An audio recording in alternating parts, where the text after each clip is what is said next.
Breaking news. అఘోరీని పెళ్లి చేసుకున్న Srivarshini trolls కు ఇప్పుడు వార్నింగ్ ఇచ్చింది. 3 రోజుల్లో ట్రోలింగ్ ఆపేయకుంటే మాత్రం ఇద్దరం ఆత్మార్పణ చేసుకుంటామని హెచ్చరించింది. మరోసారి తెలుగు రాష్ట్రాల్లో కాలు పెట్టబోమని, ఉత్తరాఖండ్ వైపు వెళ్లి సెటిల్ అవుతామని అన్నారు. తమపై మోకిలాలో తప్పుడు కేసు పెట్టారని కూడా అన్నారు.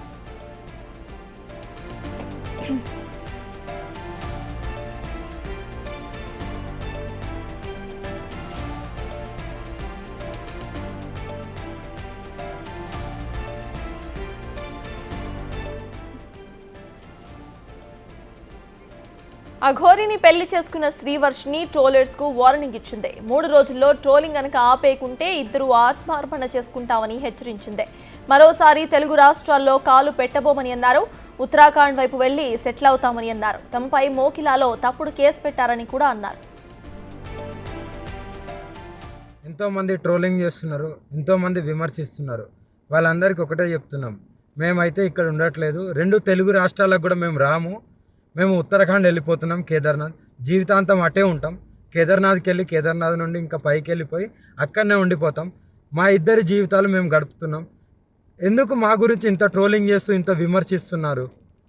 మీకేం అవసరం? మా బతుకులు మేము బతుకుతున్నాం కదా, మా జీవితాన్ని మమ్మల్ని బతకనివ్వండి. ప్లస్ అదే కాక వర్షిని ఈరోజు బలిస్తుంది, అలాగే వర్షిని అఘోరి దగ్గర లేదు, ఇలాంటి కంప్లైంట్స్ పెట్టుకోవడం మానేయండి. నేను ఈమె దగ్గరే ఉన్నాను, సేఫ్గా ఉన్నాను, చాలా హ్యాపీగా ఉన్నాం మేము. ఓకేనా, నన్ను ఎవరు బలించట్లేదు. అందుకే మేము ఇంకా ఆ 2 రాష్ట్రాల్లోకి రావాలని చెప్పి అనుకోవట్లేదు. మేము ఆ బతికేది మేము బతుకుతున్నాము. కేదార్నాథ్లో వెళ్ళిపోతున్నాం, కేదార్నాథ్లోనే ఉంటాం ఇంకా.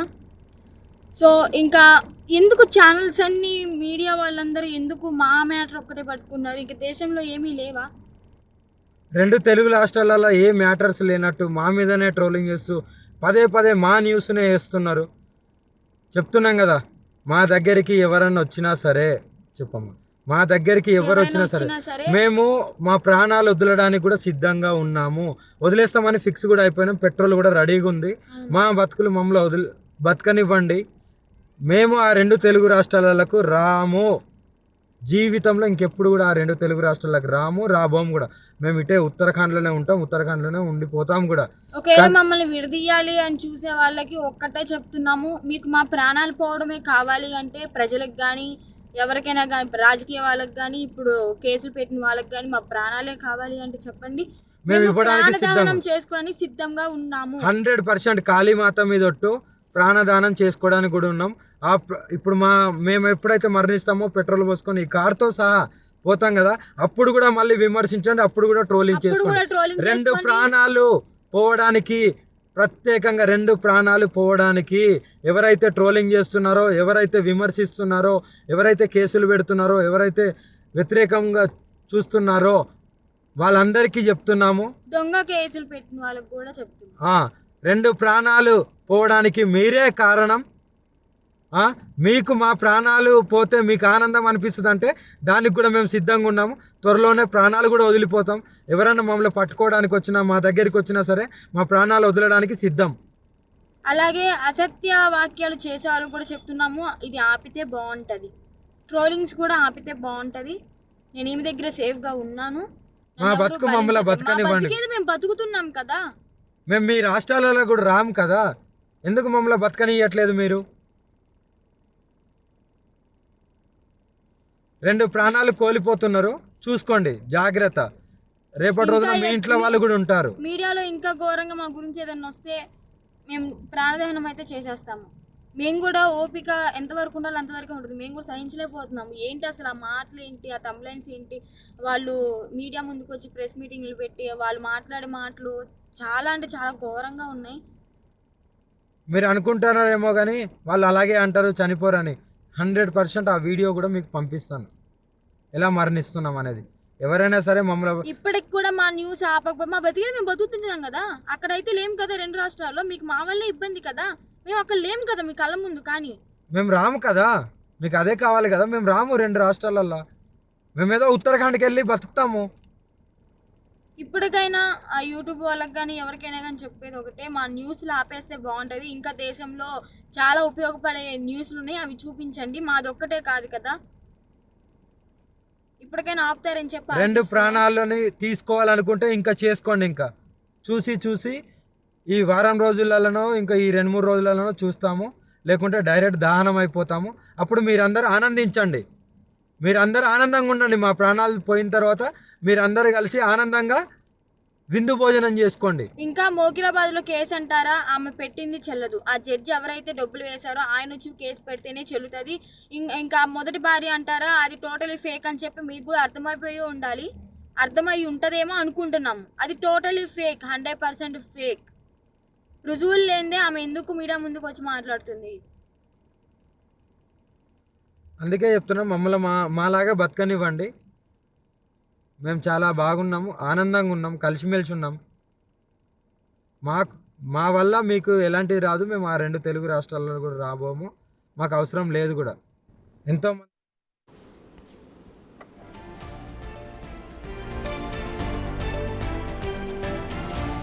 అఘోరిని పెళ్లి చేసుకున్న శ్రీవర్షిని ఇద్దరు కూడా ట్రోలర్స్కు వార్నింగ్ ఇచ్చారు. ట్రోలింగ్ కనుక ఆపకపోతే ఆత్మార్పణ చేసుకుంటాం అంటూ కూడా వార్నింగ్ ఇచ్చారు. దీనికి సంబంధించిన అప్డేట్స్ను మా ఇన్పుట్ ఎడిటర్ పవన్ అందించడానికి లైవ్లో సిద్ధంగా ఉన్నారు.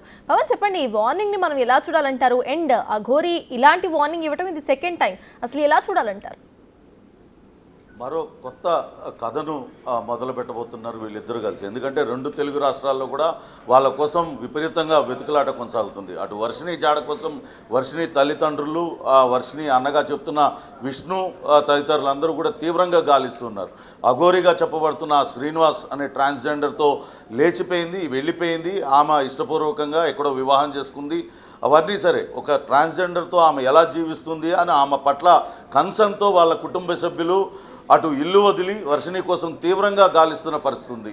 ఇక్కడ అఘోరగా చెప్పబడుతున్న శ్రీనివాస్ పైన మోకిలా పోలీస్ స్టేషన్లో కేసు నమోదైంది. కరీంనగర్లో కూడా మరొక యువతి రాధా అనే యువతి తనను వివాహం చేసుకొని మోసం చేసుకున్నాడు. తానుండగానే 2వ వివాహం వర్షిణిని ఎలా చేసుకుంటాడో ఆ వివాహం చెల్లదు, నన్ను మోసం చేశాడంటూ ఆమె కరీంనగర్ పోలీస్ స్టేషన్లో ఒక కేసు పెడితే, మోకిలా పోలీస్ స్టేషన్లో ఒక మహిళ మరో కేసును కూడా నమోదు చేశారు. ఆమె ఫిర్యాదు చేశారు.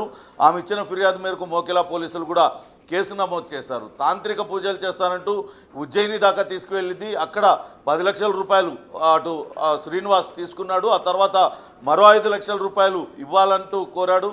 అవి ఇచ్చిన తర్వాత కూడా మరిన్ని డబ్బులు అడుగుతూ ఇవ్వలేదన్న కోపంతో తమ పైన ఇష్టం వచ్చినట్లుగా బూతులు తిడుతూ తమను చంపేస్తానంటూ బెదిరిస్తున్నాడంటూ ఆమె చేసిన ఫిర్యాదు మేరకు అటు మోకిలా పోలీస్ స్టేషన్లో కూడా కేసు నమోదైంది. ప్రస్తుతం ఆ శ్రీనివాస్ పైన కేసులు నమోదు కావడంతో పోలీసులు అతన్ని పట్టుకోవడానికి ప్రయత్నిస్తున్నారు. అటు వర్షిణి ఇంటి నుంచి వెళ్ళిపోవడంతో వర్షిణిని పట్టుకోవడానికి వాళ్ళ కుటుంబ సభ్యులందరూ కూడా వెతుకుతూ ఉన్నారు. అయితే వీళ్ళు ఎక్కడో మధ్యప్రదేశ్లోనో మరో ప్రాంతంలోనో వివాహం చేసుకుని ఆ వీడియోలన్నింటినీ కూడా రిలీజ్ చేశారు. తాము వివాహం చేసుకున్నాం, ఇకపైన కలిసే ఉంటాం, త్వరలోనే శ్రీనివాస్ స్వగ్రామం ఉమ్మడి ఆదిలాబాద్ జిల్లాలో ఉంది, అక్కడికి వచ్చే ఇద్దరం కూడా స్థిరపడతాం, అక్కడే కాపురం పెడతాం, అక్కడే పిల్లల్ని కంటాం అంటూ స్టేట్మెంట్ కూడా ఇచ్చారు. ఇప్పుడు తాజాగా తిరిగి మరోసారి తమను ఎవరు కూడా మా వెంటపడొద్దు, మమ్మల్ని తీవ్రంగా వేధింపులకి గురి చేస్తున్నారు, అటు సోషల్ మీడియాలో కావచ్చు ఇతర మీడియా ప్లాట్ఫామ్స్ అన్నింటిలో కూడా మా పైన రకరకాల దుష్ప్రచారం చేస్తున్నారంటూ ఇద్దరు కూడా వాపోతూ ఉన్నారు. ఇలానే కనుక కంటిన్యూ చేసినట్లయితే తాము ఆత్మహత్య చేసుకుంటాం, పెట్రోల్ కూడా వెంట ఉందని అఘోరి ఆ శ్రీనివాస్ చెప్తూ ఉన్నాడు. వాస్తవానికి ఆయన ఆత్మహత్య యత్నం చేయడం, ఆత్మహత్య చేసుకుంటానంటూ బెదిరించడం ఇది కొత్త కాదు. గతంలో రోడ్ల వెంబడి ఎక్కడ పడితే అక్కడ ఎవరితో పడితే వాళ్ళతో ఆయన అనేక రకాలుగా వాగ్వాదాలకు దిగాడు. ఆ సమయంలో 4-5 సార్లు పెట్రోల్ మీద పోసుకున్నాడు. దగ్గరలో ఉన్న వాళ్ళందరూ కూడా ఆయనను రక్షించి ఆ పెట్రోల్ అంతా నీళ్లతో కడిగిన పరిస్థితిని కూడా మనం చూసాం. తాజాగా ఇప్పుడు కేవలం సోషల్ మీడియాలో వాళ్ళపైన వస్తున్నాయి. మేమిక తెలుగు రాష్ట్రాల్లోకి అడుగు పెట్టమంటూ వాళ్ళు చెప్తున్నారు. ఒకవేళ నిజంగానే తెలుగు రాష్ట్రాల్లో కనుక అడుగు పెట్టినట్లయితే వర్షిణిని వాళ్ళ తల్లిదండ్రులు లాక్కెళ్తారనే భయంతో ఆమె అడుగు పెట్టదు. అలానే అఘోర శ్రీనివాస్ వాడొస్తే పోలీసులు ఇక్కడ అరెస్ట్ చేస్తారు. మోసం చేసిన కేసు కావచ్చు, మరో మహిళను వివాహం చేసుకొని ఆమె ఉండగానే 2వ వివాహం చేసుకున్న కేసు అది కూడా నమోదైంది. ఈ 2 కేసుల్లో పోలీసులు ఎటువంటి చర్యలు తీసుకుంటారోనన్న భయంతో ఈ 2 తెలుగు రాష్ట్రాలకి చెప్తున్నారనే చర్చ జరుగుతుంది. ఇక సోషల్ మీడియాలో ట్రోలింగ్స్ ఇవాళ కొత్తగా మొదలైంది కాదు. వాస్తవానికి అఘోరగా చెప్పుకుంటూ బయటకు వచ్చిన నాటి నుంచే రకరకాలుగా అటు శ్రీనివాస్ వ్యవహార శైలిపైన రకరకాల కామెంట్స్ వస్తూ ఉన్నాయి. అంతేకాకుండా ఇటీవల శ్రీనివాస్ వ్యవహార శైలితో అటు సాధువులు కొంతమంది తీవ్రంగా ఇబ్బంది పడుతూ ఉన్నారు. ఇతని చేష్టల వల్ల, ఇతను చేస్తున్న పనుల వల్ల నిజంగానే హిందూ సమాజానికి, అటు సాధువులను నమ్మే వాళ్ళకి అందరికీ కూడా తీవ్రమైన నష్టం జరుగుతుంది. అటు నిజంగా అటు సాధన చేసి యోగులుగా బతుకుతున్న వాళ్ళు, సాధువులుగా బతుకుతున్న వాళ్ళందరికీ కూడా అప్రతిష్ట తెచ్చేలాగా శ్రీనివాస్ ప్రవర్తన ఉంటుంది. కాబట్టి అతనిపైన చర్యలు తీసుకోవాలంటూ వాళ్ళు కూడా అనేక సందర్భాల్లో తీవ్ర ఆగ్రహం వ్యక్తం చేశారు. నిన్న మొన్న అటు ట్రాన్స్జెండర్ కమ్యూనిటీ నుంచి వాళ్ళు కూడా వచ్చారు.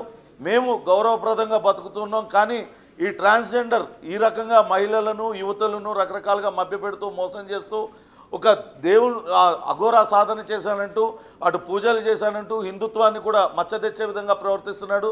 అతను వస్తే మాత్రం మెత్తగా తంతామంటూ ట్రాన్స్జెండర్ కమ్యూనిటీ నుంచి కూడా గట్టి వార్నింగ్ పడింది. వీటిలన్నింటినీ దృష్టి మరల్చేందుకే ఒక కొత్త డ్రామా వీళ్ళిద్దరూ కలిసి మొదలుపెట్టారనే చర్చ అయితే జరుగుతుంది. నిజంగానే ఉత్తరాఖండ్ వెళ్ళిపోయి బతికితే వాళ్ళు ఎవరికి దొరకకుండా అక్కడ ఉంటే ఎవరు కూడా వాళ్ళని పట్టించుకోరు. వాళ్ళు మీడియా హౌసులకి వాళ్ళంతటా వాళ్ళే ఫోన్ చేసి వాళ్ళే లైవ్లు ఇచ్చుకుంటూ మమ్మల్ని ఏదో మీడియా సంస్థలు వెంటబడుతూ ఉన్నాయి, సోషల్ మీడియా వాళ్ళు మా వెంటబడుతూ ఉన్నారంటూ రకరకాలుగా మాట్లాడుతూ ఉన్నారు. కానీ వాస్తవానికి వర్షిని ఇటీవల బిగ్ టీవీ స్టూడియోకి తనంతట తానుగా వచ్చింది. అక్కడ తాను కుటుంబ సభ్యులతో ఏ రకమైన ఇబ్బందిని ఎదుర్కొంటున్నది, అఘోరా శ్రీనివాస్తో ఏ రకంగా పరిచయం ఏర్పడింది, ఆ పరిచయం వివాహానికి ఎలా దారితీసింది, ఇవన్నీ కూడా ఆమె స్వయంగా వివరించింది. తాను మేజర్ని ఇష్టపూర్వకంగానే తనతో వెళ్తున్నానంటూ చెప్పింది. ఆ సమయంలో కూడా మా ఎగ్జిక్యూటివ్ ఎడిటర్ అశోక్ ఆమెకు నచ్చజెప్పే ప్రయత్నం చేశారు. ఒక ట్రాన్స్జెండర్తో జీవితం అనేది భవిష్యత్తులో దుర్భరంగా ఉంటుంది, మీరు ఏదో ఒక సరైన నిర్ణయం తీసుకుంటున్నారా, మీ తల్లిదండ్రులు చెప్పినట్టు వినాలంటూ కూడా చెప్పిన ఆమె ససేమిరా అంటూ అతనితోనే ఉండడానికి నిశ్చయించుకుంది. ఆమె మేజర్, ఆమె వ్యక్తిగత నిర్ణయం కాబట్టి దాన్ని అందరూ కూడా గౌరవించారు. ఆమె అక్కడి నుంచి వెళ్ళిపోయింది. కానీ ఇప్పుడు చూస్తే మీడియా వల్లనే మేము చచ్చిపోతాం, పెట్రోల్ క్యాన్లు కూడా ఉన్నాయి, ఇద్దరం కూడా సజీవ దహనం అయిపోతాం అంటూ వాళ్ళు ఇద్దరు కూడా వార్నింగ్ ఇవ్వడం అనేది కేవలం ఇక్కడ ఉన్న కేసులు కావచ్చు, లేకుంటే వాళ్ళని పట్టుకోవడానికి అటు వర్షిని తల్లిదండ్రులు అనేక రకాలుగా పాటలు పడుతున్నారు. అటు కొంపగోడు వదిలేసి వాళ్ళ కోసం వేరువేరు రాష్ట్రాల్లో వాళ్ళ ఆచూకీ కోసం తిరుగుతున్న పరిస్థితి అయితే ఉంది. వీళ్ళందరి దృష్టి మరల్చేందుకే ఈ రకమైన కొత్త ఎత్తుగడను వీళ్ళిద్దరూ ప్లాన్ చేశారనే ఆరోపణలు అయితే వినపడుతున్నాయి. మొత్తం మీద ఇకపై ఎవరైనా తమ పైన వ్యతిరేకంగా కథనాలు రాసినా, ఏదైనా తమను ట్రోలింగ్ చేసినా తామిద్దరం కూడా ఆత్మహత్య చేసుకుంటాం, మేము ఆత్మహత్య చేసుకునే వీడియోను కూడా మీకు పంపిస్తాం అంటూ శ్రీనివాస్ చెప్తూ ఉన్నాడు. ఆయన ఆత్మహత్య చేసుకున్న తర్వాత ఆ వీడియో ఎలా పంపుతాడనేది మరి అఘోరా ఆయనకే తెలిసి ఉండాలి, లేకుంటే మూడో వ్యక్తితో ఆ వీడియో తీయించి పంపుతారా అనేది కూడా మరి చూడాలి.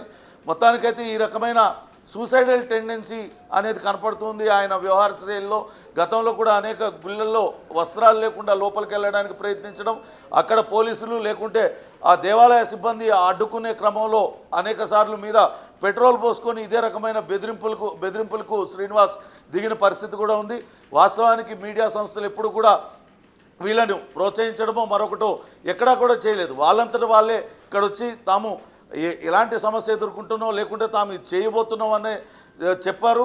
వాటిల్ని ఎక్కడ కూడా అన్నింటినీ కూడా ప్రసారం చేశాయి. ఇక సోషల్ మీడియాలో రకరకాలుగా కథనాలు వచ్చాయి, వీళ్ళ మీద రకరకాలుగా ట్రోలింగ్ అనేది నడుస్తున్న మాట వాస్తవం, దాన్ని ఎవరు కూడా ఆపలేరు. కానీ ఇప్పుడు ఈ రకమైన వార్నింగ్ ఇవ్వడం, ఇకపైన తెలుగు రాష్ట్రాలకే రాము అని చెప్పడం కేవలం తెలుగు రాష్ట్రాలలో వాళ్ళపైన నమోదవుతున్న కేసులు కావచ్చు, అలానే వాళ్ళ మీద పెరుగుతున్న వ్యతిరేకత అఘోరాగా చెప్పుకుంటూ ఈ రకమైన చర్యలకు పాల్పడుతున్నాడు.